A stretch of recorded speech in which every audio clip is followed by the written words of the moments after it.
Hello everyone, I'm Paul and today we're solving problem 3186, maximum total damage with spell casting. This is medium and the key for the solution is dynamic programming. So let's start. We are given an integer array power, so let's say we're given this. Each element here represents the damage of some spell that we can cast.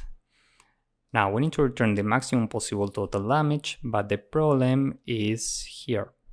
Let's say we decide to cast this spell. We can't cast any spell that's within the range of the current spell minus 2 and the current spell plus 2. So if we are here, we can't cast any spell within the range from 1 to 5. And this is inclusive. So given that here we have 2 ones, this is within the range of the spells we can't cast, and 4 is also within this range. So the result, if we pick this spell, is just 3. Now as you can see, we can have repeated spells, and if we are trying to get the maximum possible damage, the most intelligent thing here is if we decide to cast this spell, we also cast this one. So if we cast these 2 spells, the damage right now is 2. We can't cast this one, but we can cast this one. So we do 2 plus 4 and the result is 6 for this scenario. And given these 2 scenarios, the maximum value is 6, so we just return this. Now let's see what's happening here. If we decide to cast this spell, of course, we also cast this one because they are the same. And here, this is the scenario in which we cast the spell. Now we can choose not to cast the spell. And if we decide to cast this spell, then we can choose to cast or not cast this one. So here we have 2 more scenarios, cast or not cast. And if we decide to not cast spell number 1, then we can choose to cast or not cast spell number 3. So as you can see, we have different scenarios and we can store results for subproblems and then use these results for future subproblems. And this is dynamic programming. So let's start small. First, let's look here. If we decide to cast a spell, we know we can't cast any spell within the range the current spell minus 2 and the current spell plus 2. So we need to sort this.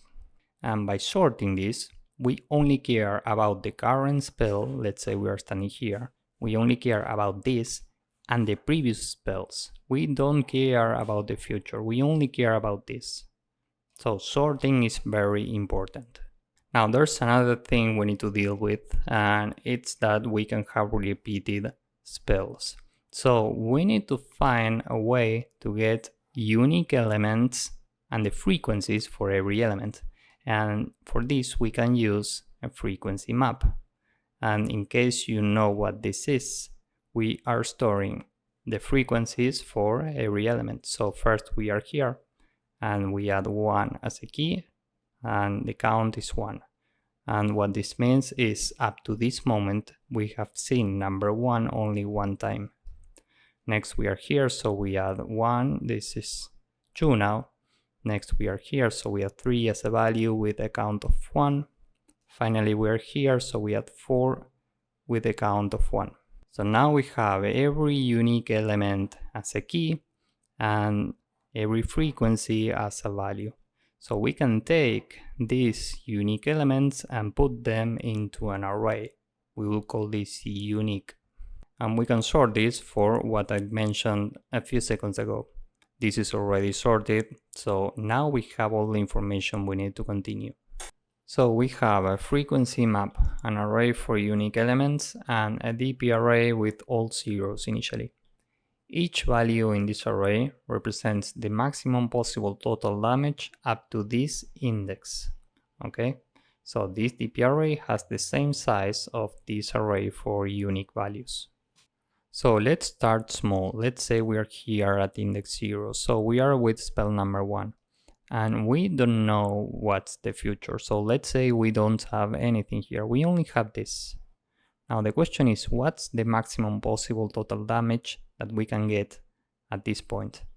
And the result is given by the current value times the frequency for the current value. 1 times 2 is 2, so we replace this with 2. Next we are here. We know that we can't cast any spell within the range from 1 to 5. And this means we can't cast this spell because it's in this range. So we do the same as before. We take the current value times its frequency and we replace this with 3. Now we are here. We know that we can't cast any spell within the range from 2 to 6. So we can't cast this because 3 is in this range, but we can cast this. What this means is we can take the maximum possible total damage at this point and add this here. And we also need to add the effect for the current spell. So we are casting every spell corresponding to the accumulated damage up to this point plus the current spell. And the current spell, the damage for the current spell is given by the current value times its frequency. So we do 2 plus 4 and the result is 6, so we replace this with 6. So the maximum possible total damage that we can cast at any point is the maximum in this DP array, which is 6, so we just return this. Now let's step back for a moment. Let's say we're here again. We know that from here we can't cast any spell within the range from 2 to 6. And what we did before was to check every element before the current element. So first we went here, then we went here. But this is very inefficient. This will require 10 complexity and overall 10 complexity of big O of n square. And this is too much. We need to think about something more efficient. So let's see another example. Let's say we have this input. This is the corresponding frequency map. And this is the array for unique elements. We have a DP array with all zeros. Remember that every value here represents the maximum possible total damage that we can get at every point. And here we have a new variable. We are using this to keep track of the maximum total damage that we can get from previous spells at any point. We are using 2 pointers, I and j. They are both initially here at index 0. So first we start with this spell and we do the same as before. We forget about the future. We only focus here, and the maximum damage that we can get here is given by 1 times the frequency of 1, which is 2. So we replace this with 2. Now the I pointer is here. We can forget about the future, and we have already seen the spell at index j, meaning 1. And we know we can't cast anything within the range from 0 to 4. And 1 is within this range, so we can't cast this. This means we do the same as before. We take the current spell times its frequency, and 2 times 2 is 4, so we replace this with 4. Now the I pointer is here. We can't cast anything within the range from 1 to 5. And spell at j is 1, and this is within this range. We can't cast this, so we do the same as before. We take the current value 3 times its frequency 4. 3 times 4 is 12, so replace this with 12. Now I is here at index 3. The current spell is 4. And we know we can't cast any spell within the range from 2 to 6. The spell at index j is 1, and 1 is not in this range. This means we can cast this spell. So the maximum total damage that we can get from previous spells, we are standing here and this is a previous spell. So the maximum right now is the maximum between 0 and 2. So we replace this with 2. Now we update J. This is at index 1, the current spell is 2. And now 2 is within this range. So now we can take the maximum damage that we can get from previous spells at this point and add this number here. And we also need to add the effect for the current spell, which is given by 4 times its frequency, which is 1. So 2 plus 4 is 6, so we replace this with 6. Now the eye pointer is here at index 4, the current spell is 5. We can't cast anything within the range from 3 to 7. And this is not in this range, so now we can update this value with the maximum between 2 and 4, which is 4. So we replace this with 4 and update J. And we will keep updating J and taking the maximum value in DP until the corresponding spell at J is within the current range. And here 3 is within this range, so now we can take this maximum value, which is the maximum damage that we can get from previous spells at the current position, meaning at this position. Okay, so we add this here, and we also need to add the damage for the current spell, which is 5 times the frequency for 5, which is 1. So 5 plus 4 is 9, so we replace this with 9. So now we can take the maximum value here, which is 12, so we return this. And just to be clear, this corresponds only to spell number 3. We have number 3 4 times in the array, here, here, here, and here.